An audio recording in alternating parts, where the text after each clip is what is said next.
আমি অবশ্যই আজকে এত সুন্দর আয়োজনের জন্য ধন্যবাদ দিব স্টুডেন্ট ওয়েলফেয়ারকে। একটা রিউনিয়ন আমাদের সবার জন্য।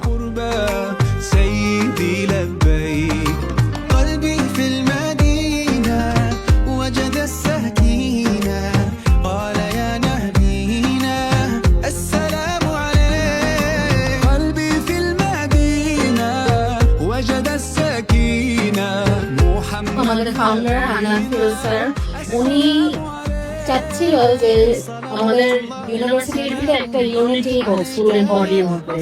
তো আমরা একটা ফোরাম করেছি, পরে আরেকটা ফোরাম করেছি, 18টা ফোরাম আছে।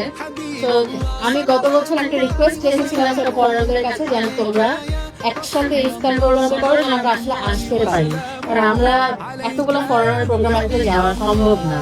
And thank you যে তোমরা এটা শুনেছো। So thank you for organizing, thank you to the welfare, thank you to every member of all the forum, thank you for organizing this event. يا أبا الزهراء كم أحن إليك للقبات الخضراء جئت أصلي عليك. আজকে ইসলামপুর ইউনিভার্সিটি বাংলাদেশের একটি ঐতিহাসিক আয়োজন ছিল, কারণ সকল ফোরামগুলোকে এক প্ল্যাটফর্মে নিয়ে আসে সবাই ইফতার করবো, একত্রিত হবো, এটা একটা স্বপ্ন এবং চাওয়া ছিল। আজকে সেটির অবসান হলো, আমরা সেটি সাকসেস করতে পারলাম। আমরা প্রায় 18টি ফোরাম, আমাদের 18টি ফোরামের যারা এক্সিকিউটিভ কমিটির 2026 যেটি, সেটির আয়োজনে আজকে অনুষ্ঠিত হলো। আমাদের মাঝে আমাদের অথরিটি, আমাদের ডিন, চেয়ারম্যান বৃন্দ এবং আমাদের ফোরামের কনভেনর বৃন্দরা উপস্থিত থেকে আমাদের অনুষ্ঠানকে সাফল্যমণ্ডিত করেছিলেন।